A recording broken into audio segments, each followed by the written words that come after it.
Buenas tardes, mi nombre es Francis Giraldo y este es el video tutorial sobre el proyecto del curso de Estática y Resistencia de Materiales, diseño de una cercha para una cubierta. Iniciamos con la primera fase, que se basa en el diseño de la estructura. Entonces tenemos que debemos de cubrir un área de un terreno rectangular de 12 metros de frente por 24 metros de fondo. Las cerchas tendrán una separación de 3 metros entre sí y tendrán una pendiente de 25 grados. Se construirá con perfil de acero estructural A36 con un ángulo de piernas iguales L64 por 64 por 9.5.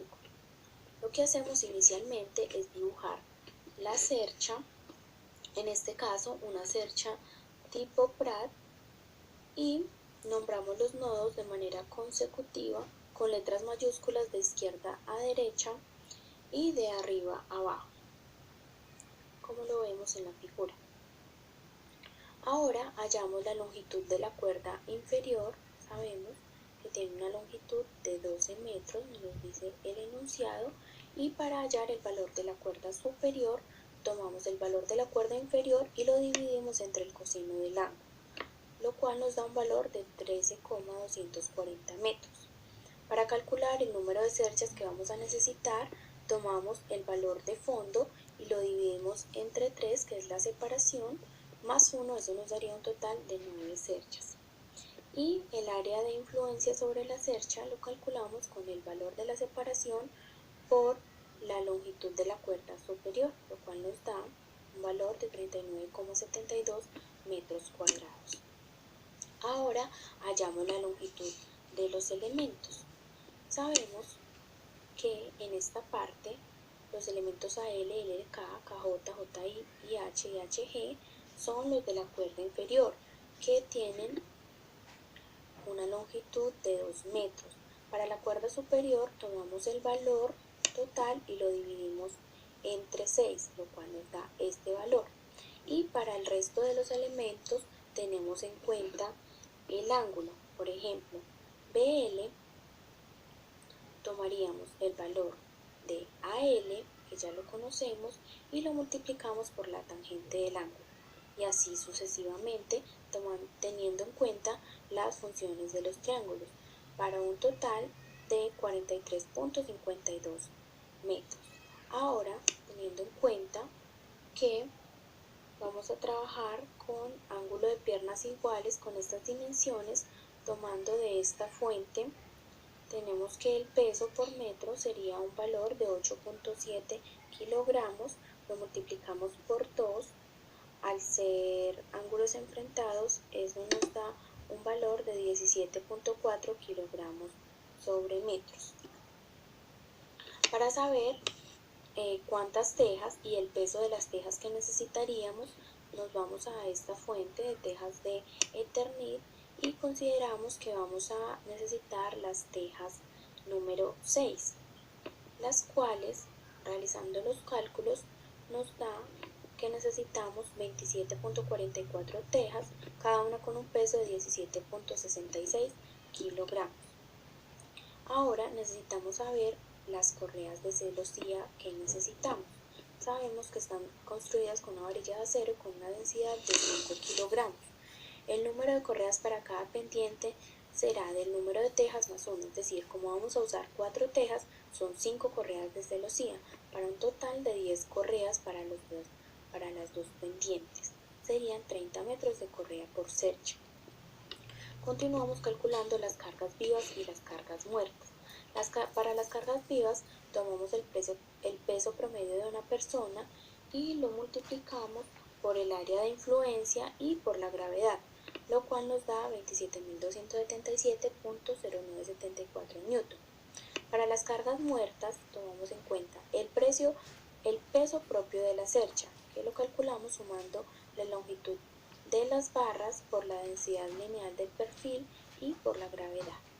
Ahora tomamos en cuenta el peso de las correas, que igualmente sumando la longitud de las correas por la densidad lineal de la celosía por la gravedad.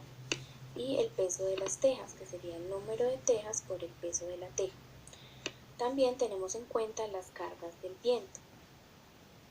Ahora sabemos que las cargas muertas equivalen a 16.037.2547 newton para un total de cargas de 43.314.3521 newton.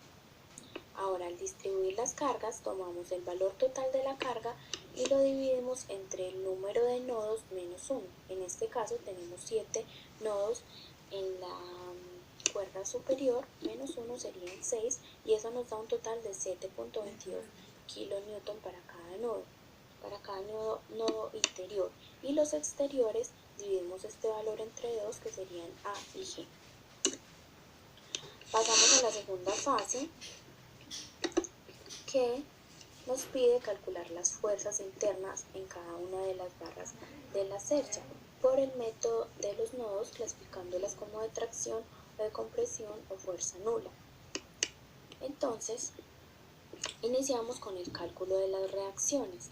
Entonces, tenemos que las fuerzas en X serían iguales a 0 y las fuerzas en Y serían, y la sumatoria de las fuerzas en Y igual serían en 0. Tenemos entonces que eje Y y AY tienen el mismo valor de 21,66 kN. Ahora, para realizarlo por el método de los nodos, lo que debemos hacer es considerar en aplicar el equilibrio de partículas en cada nodo. Como la estructura es simétrica, solamente calcularemos los nodos de la parte izquierda y los elementos gemelos de la parte derecha tendrán los mismos valores. Debemos de tener en cuenta que se tomará la sumatoria de fuerzas en X, que sería positiva a la derecha, y la sumatoria de fuerzas en Y, positivo hacia arriba.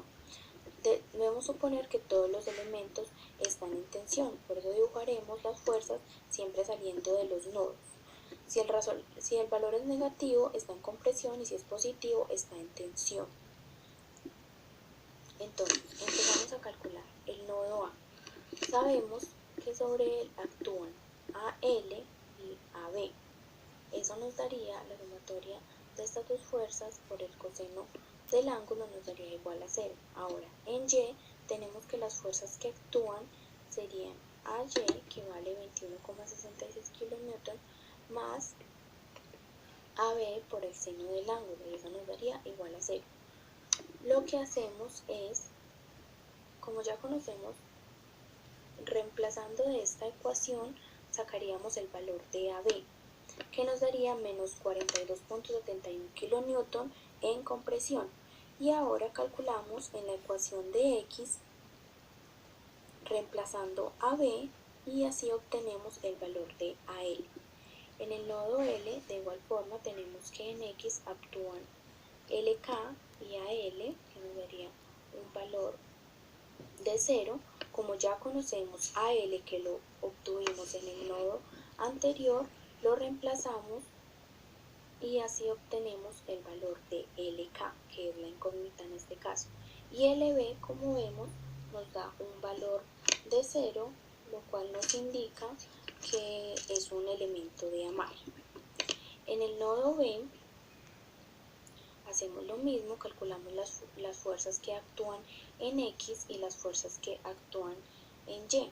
Tenemos en cuenta que ya conocemos el valor de AB, entonces lo reemplazamos y así obtenemos que BC es igual a menos 34.168 kN en compresión y BK igualmente en compresión con menos 8.542 kN. Para el nodo K, igualmente, aquí sabemos que conocemos ya BK y LK, lo que nos facilita reemplazar en las ecuaciones para obtener los valores de las fuerzas en tensión de KJ, 30.97 kN, y KC, 3.61 kN. Para el nodo C, conocemos entonces BC y KC, entonces reemplazamos y tenemos que las dos fuerzas se encuentran en compresión. Finalmente, con el nodo C sabemos que conocemos ya CD, lo reemplazamos y tenemos el valor de DE y de J, que son las incógnitas. Ahora, por simetría sabemos que los nodos gemelos AB y FG tendrían el mismo valor y clasificamos las fuerzas entre compresión y tensión y el elemento de amarre. Lo revisamos por el método de las secciones y nos da el mismo valor para LK que calculamos anteriormente.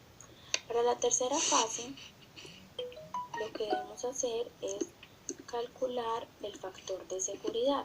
Para ello tenemos en cuenta la información que ya resolvimos en las fases anteriores. Separamos entonces los elementos en tensión y en compresión. Para hallar el factor de seguridad de los elementos en tensión, debemos hallar el esfuerzo admisible, que lo hallamos dividiendo la fuerza por el área. Esta área nos la da igualmente el libro. Y el factor de seguridad sería, teniendo en cuenta la cedencia, que igual nos la da el libro, entonces dividimos la cedencia sobre el esfuerzo admisible y así obtenemos el factor de seguridad. Como ninguno de los factores de seguridad está por debajo de 3, no debemos de hacer ninguna corrección. Ahora debemos de hallar para continuar el momento de inercia y el área de la sección, que igual lo calculamos con la fuente del libro. Y así tenemos estos factores en compresión. Tenemos que la carga crítica es igual a pi al cuadrado por E, que significa la elasticidad, que igual no la da el libro, por la inercia, que ya la calculamos anteriormente, dividido sobre la longitud al cuadrado. Así, teniendo ya la carga crítica, sacamos que el factor de seguridad es la carga crítica sobre el esfuerzo admisible y tenemos estos factores. Igualmente, vemos que ninguno está por debajo de 3, lo que nos da que no debemos hacer ninguna corrección. Muchísimas gracias.